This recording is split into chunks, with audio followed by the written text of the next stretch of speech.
Teman-teman, ini menarik, ada komentar dari Pak Laksamana Soekardi mengenai Megawati dan Jokowi. Karena itu mari kita dengarkan sama-sama. Nah, yang menarik ya, kalau saya lihat ketika pada saat ini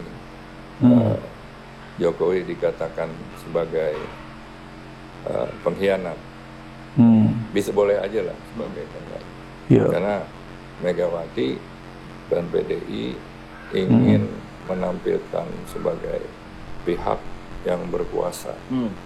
Aku ini bisa mecat presiden loh, gitu loh. Mantan presiden dipecat, jadi saya jauh lebih tinggi gitu.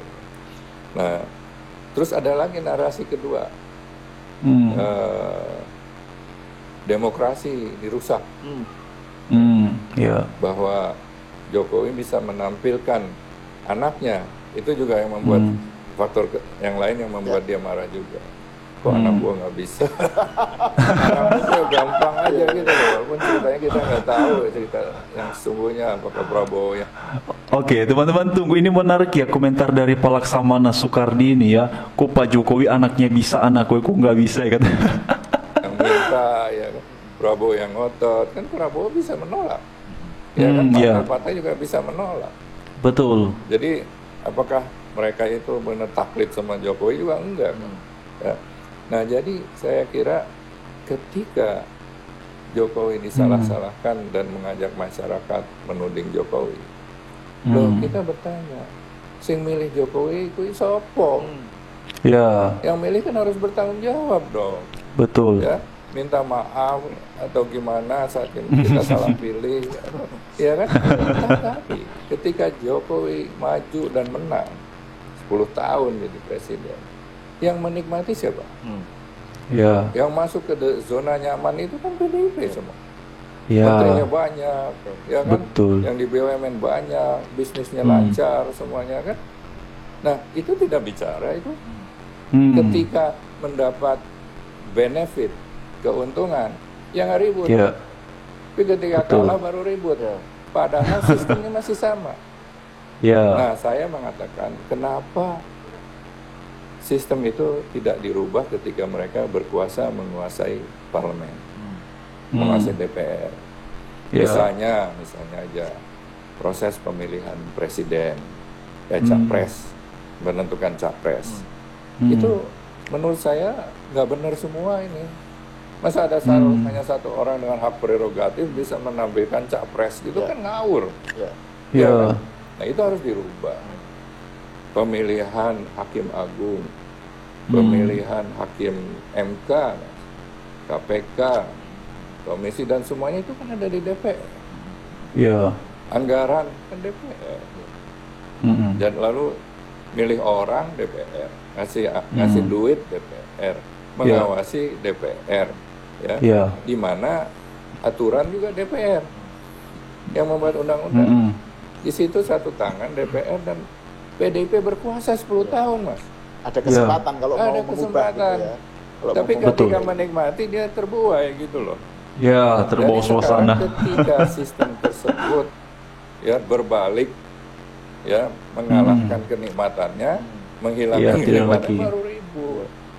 Itu narasi yang saya kira saya kasih disclaimer ya. Saya bukan membenci orang-orang PDI Megawati, saya hormat semuanya, teman-teman saya, dan saya juga bukan orangnya Jokowi. Saya belum pernah ketemu Pak Jokowi. Tapi ini adalah gambar besar dan berdasarkan fakta-fakta yang kita lihat bersama loh, gitu loh.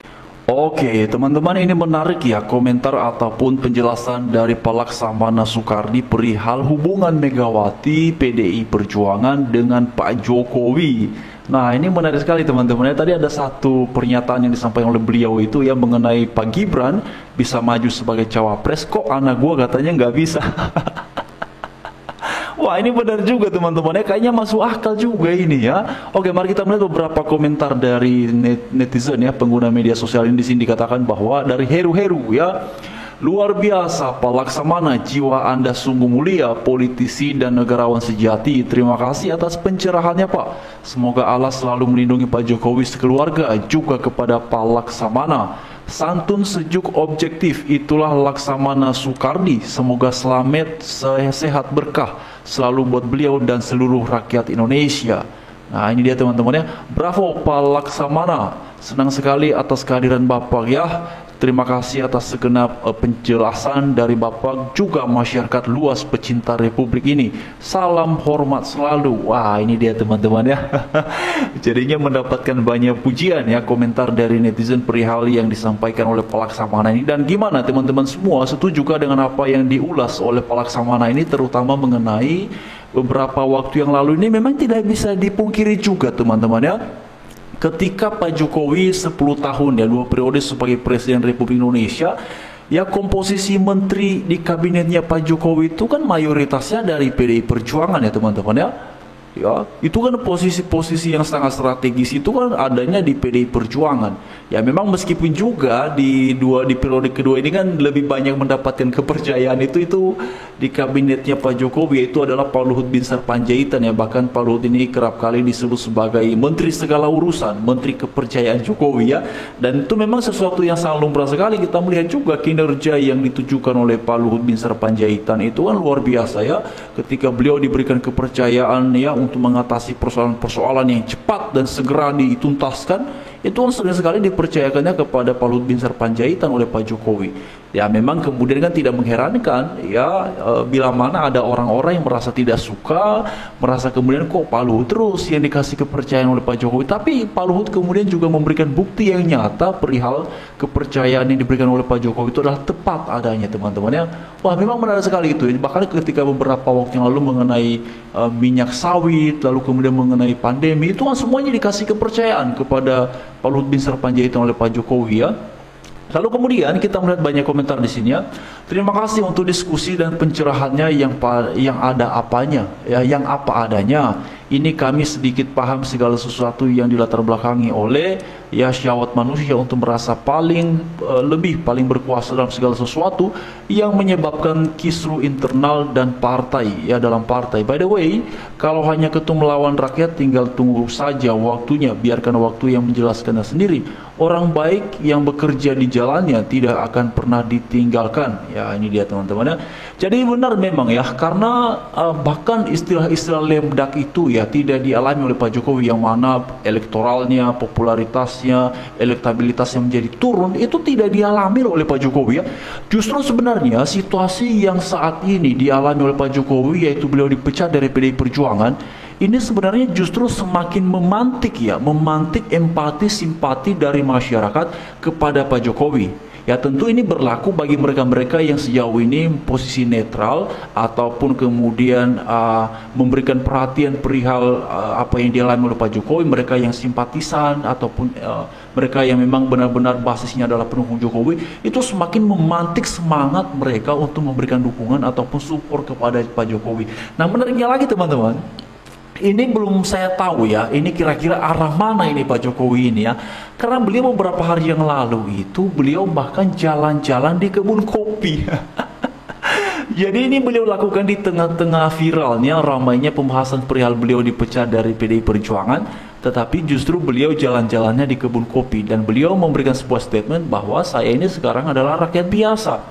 Nah nanti kita nggak tahu nih, ini apakah ada jalan politik di balik dari tindakan ini, karena Pak Jokowi ini ketika melakukan sesuatu teman-teman, saya yakin beliau itu sudah merencanakannya, itu sudah tersusun rapi ya, dan ada makna-makna politis di balik dari semuanya itu ya. Tetapi makna-makna politis yang dibangun oleh Pak Jokowi ini, saya melihatnya selalu berpihaknya pada kepentingan masyarakat, pada kepentingan rakyat. Nah kalau pada akhirnya ini kemudian membuat elektoralnya semakin tinggi, yaitu adalah konsekuensi dari keputusan rakyat yang kemudian berempati, bersimpati dan setuju dengan langkah-langkah strategi-strategi politik yang diambil oleh Pak Jokowi.